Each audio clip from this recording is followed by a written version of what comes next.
So we're back here. Story of Joshua Sensei post prologue. Last time we were here, like maybe 9 months ago, we were reading the prologue, basically. Except Sensei is a little stronger.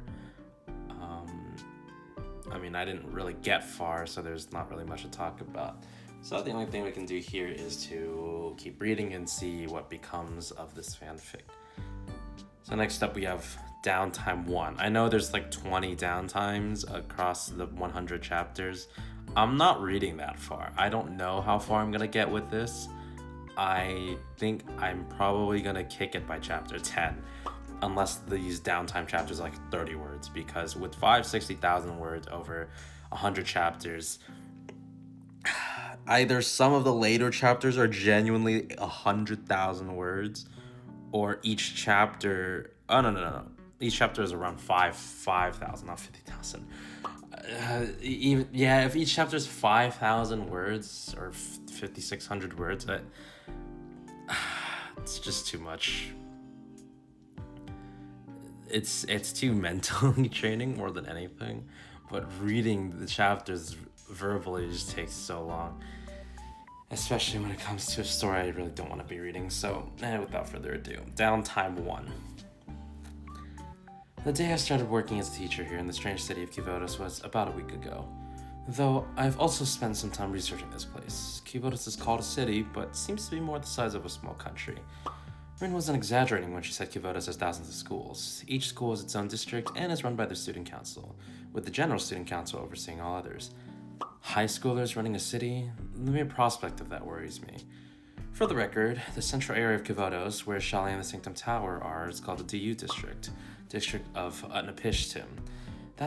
I forgot that this guy is just so fucking knowledgeable about Greek stuff, or Greek mythology, or fucking whatever mythologies are present in the world of Kivodos. It's just, I guess, like I think I've mentioned before, it can be in character for that, assuming that GSC Prez picks one of the most ideal characters to be sensei. It's just like,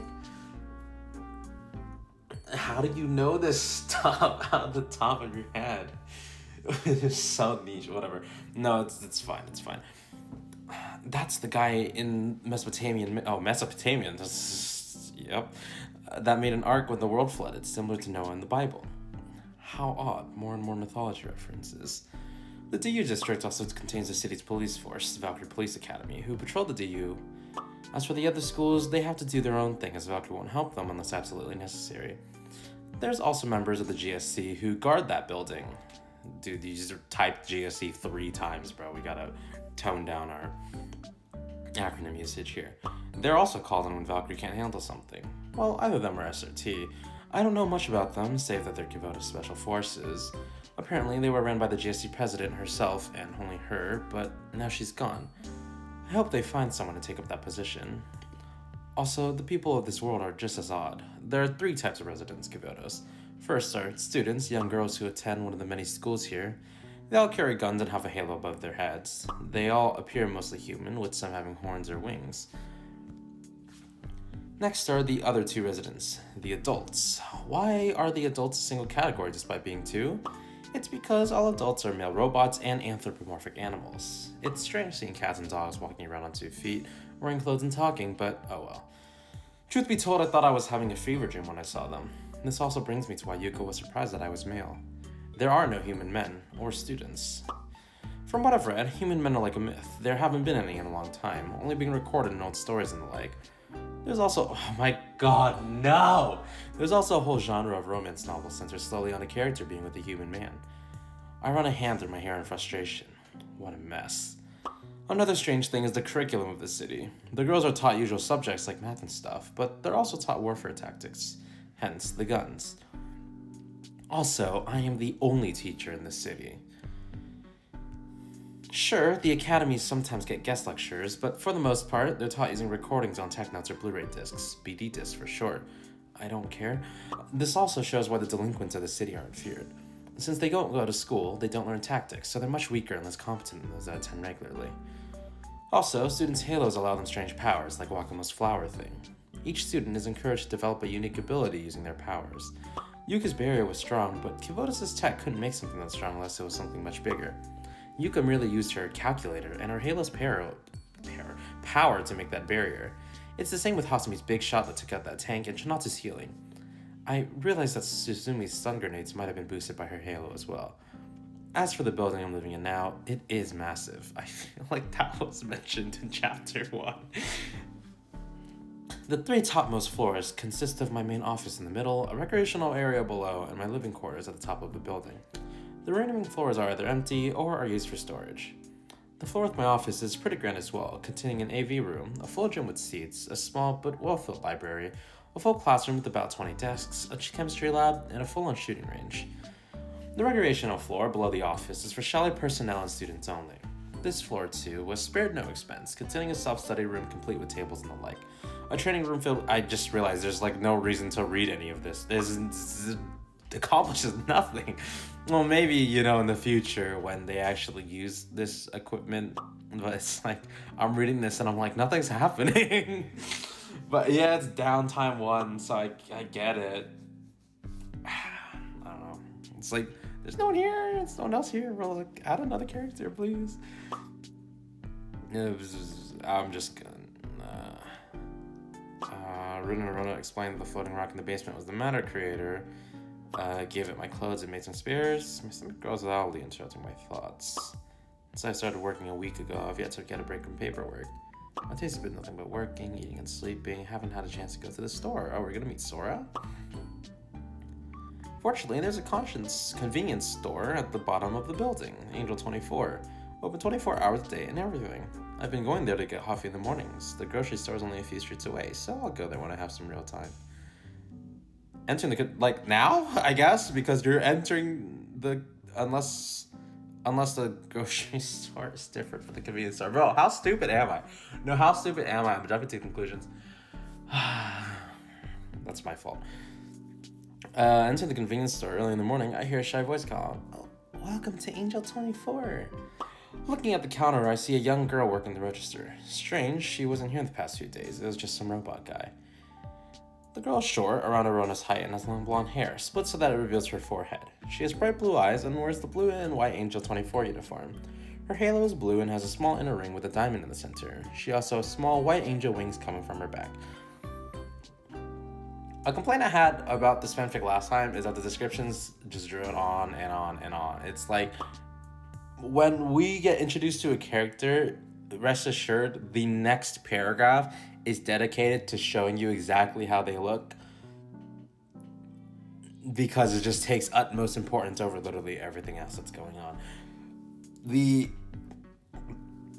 suggestion I gave last time was that you should probably spread out their description by having their small micro actions or quirks that define them as a character be based on the body parts or parts of clothing that you want to mention next.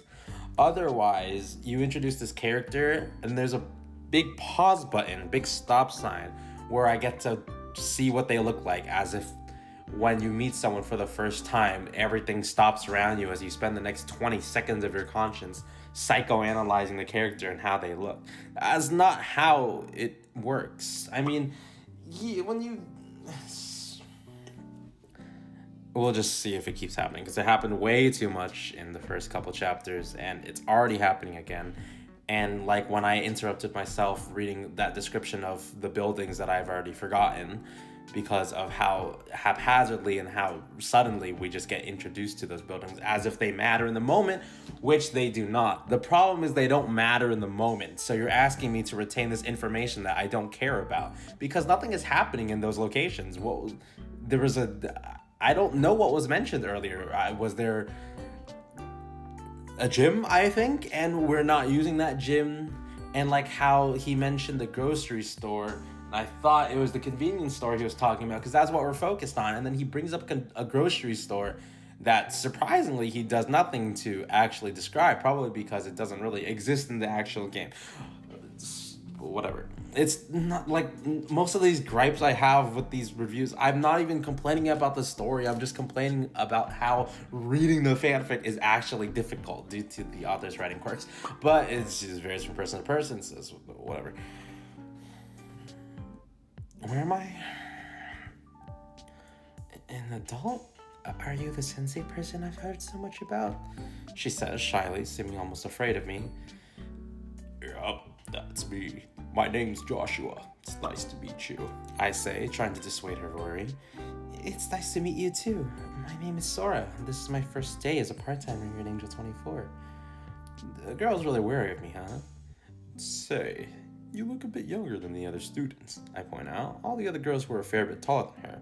And for some students, actually not that much. Oh, well, I'm a middle schooler. They have middle school here too? No, they don't have. Every student starts at high school level. What are you talking about? And there's no such thing as second or higher education here either. Once you're out of high school, you're ready for the real world. Practically no other store hires students my age, and I needed the money. Actually, speaking of which, how is Sora hired as a middle schooler? Is like some labor law being violated, but whatever. Coming to work here is pretty scary, though. I heard this building was raided by a delinquent and charged by tanks. You mean that mess a few days ago? Don't worry, it's gonna be a lot safer around here now, because of me. That's good, she says with a smile. But from what I can tell, you're the only regular customer the store gets. Not that your patronage isn't valued, of course. Don't worry about that. Besides, this place is only a block away from Chalet, so I've started to frequent it, I explain. I look to the side of the counter and open a small refrigerator, grabbing a can of coffee and cups of noodles. This is all I'm gonna buy, Sora. Oh, let me ring you up then. Here you go. Thanks, Sora. See you. Angel 24 is open around the clock, so stop by anytime you need something. Later in the day, I'm still looking through requests onto Chalet, and I have a can of coffee next to me when my phone goes off. And since I received a message over Momo Talk, it's Kivota's own chat app, but it also functions like a social media site. Quite a few people are already following me. Hello, Sensei. It's Yuka. Do you remember me? Yuka, of course it's been a few days since I've seen her. Of course I do.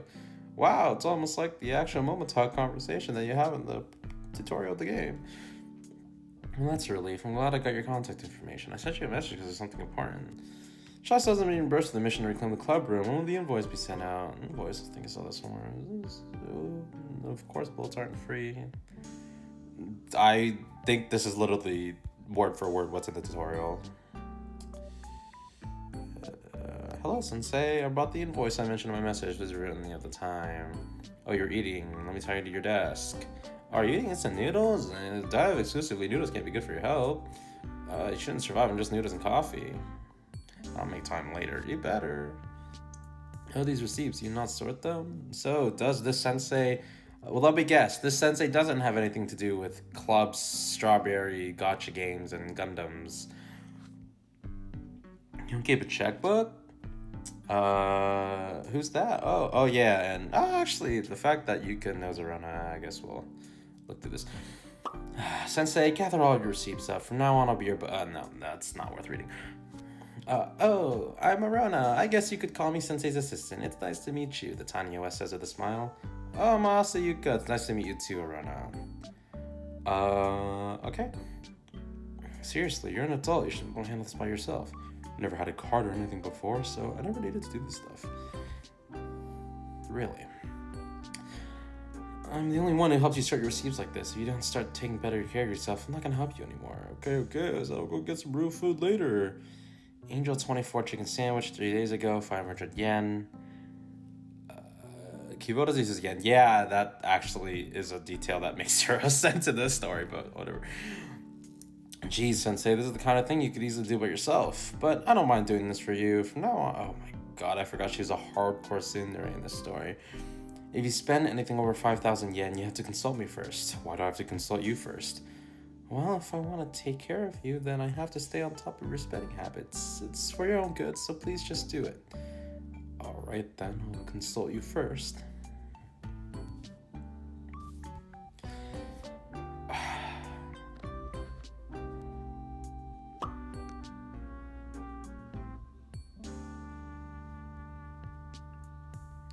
Yep, that's Hasame's Big Wings Momotag.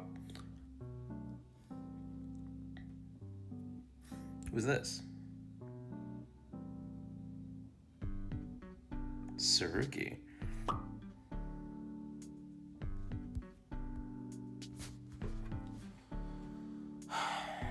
I feel like these chapters are honestly worth skipping. I mean, the Sora scene, I don't know how similar the Sora scene is to the actual first time you open the shop in the game. And like, even if it's one-to-one to the game, I should still be quote-unquote covering it, but it's not really worth it. It's like as if someone compiled all the dialogue from the game and just shoved it into AO3. That would also not be worth reading, because you could go play the game and experience these stories literally word for word. Nothing is changing here. And like, that's one of the main problems I see a lot of people have with this fanfiction, is that, at least right now what I'm reading, it's nothing that I haven't experienced as someone who's played the game before. Chinatsu...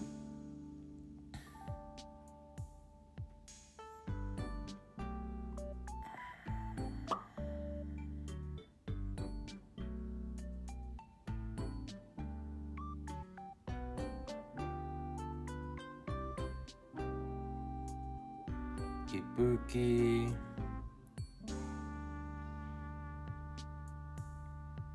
Yuka again? Utaha? Wild Hunt Art... What? Maki? What? A child's drawing? Oh, the fucking worthless painting. Okay. Yep, that's also one of the Momotags from Yuka.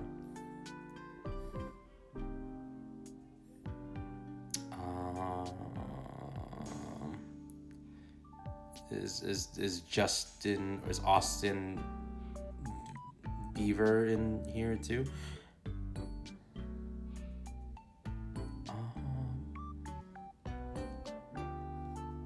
I don't even know if that was her first Momo talk about her threatening to make them listen to Austin Beaver. Oh yeah, wow, Austin Bieber. Wow, I can't believe that's in here.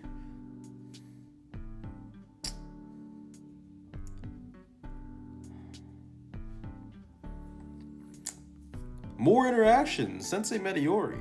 Also, we did? We did? You're making me search for his backstory in here? Are we serious? Bro, I'm not digging for his backstory. I mean, you told me what it tells us.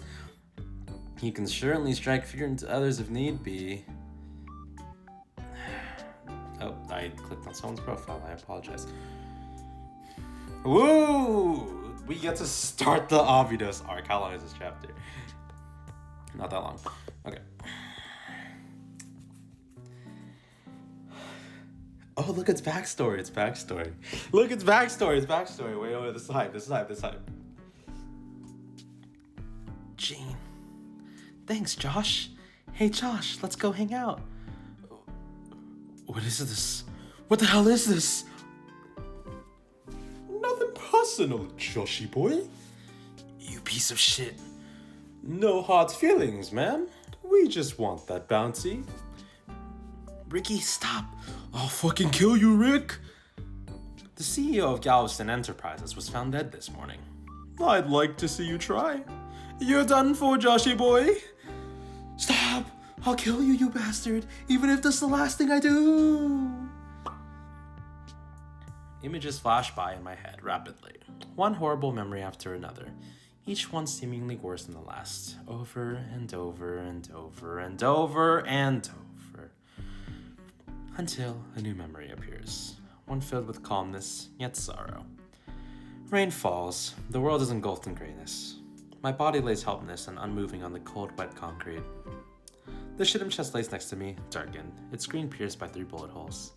Oh my god, it's the fucking flashback. I don't care. I'm wasting time. The problem is last time I went over this, I wasted like 3 hours on the 2 hours on the first 3 chapters, and half of it is stuff I know. It's like I want some new content, and I got like 5 minutes of new content in that 2 hours. So I really feel like my time is being wasted here. My fucking headphones fell again. Fuck. My bad. Okay. I shoot out of bed, eyes wide and frantic. I look around the room quickly, turning my head back and forth, looking for any would-be attackers. Where am I? Did one of those assholes kidnap me again? None of this is familiar. Actually, I realize this is just gonna...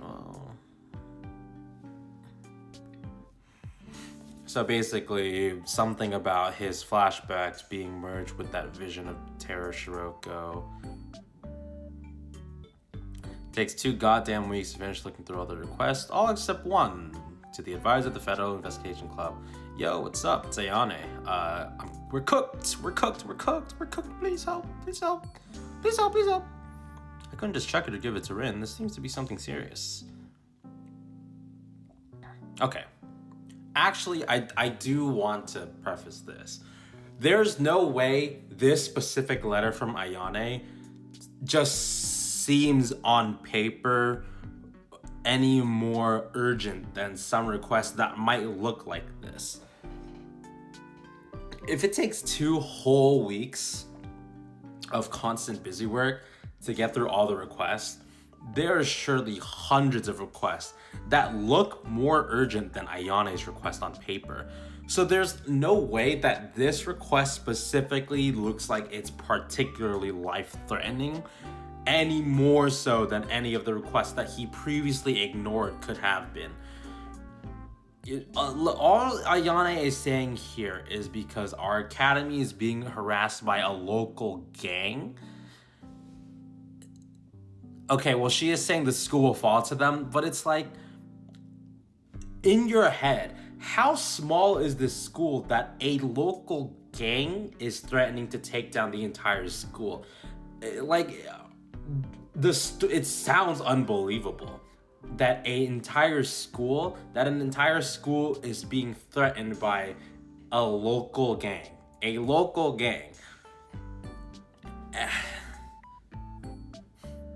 It's like she doesn't imply that there's literally 5 kids at this school. When you hear the word school, that's gotta invoke at least a couple hundred students. So how large would the gang have to be for this? Like, I wouldn't immediately assume that the school has no people. I would immediately assume that the gang is somehow larger, and that doesn't even make any sense. One of the local gangs is tormenting. Honestly, thinking back at it, Ayane's letters, complete nonsense. Except for the fact that what she said is completely accurate. I don't know.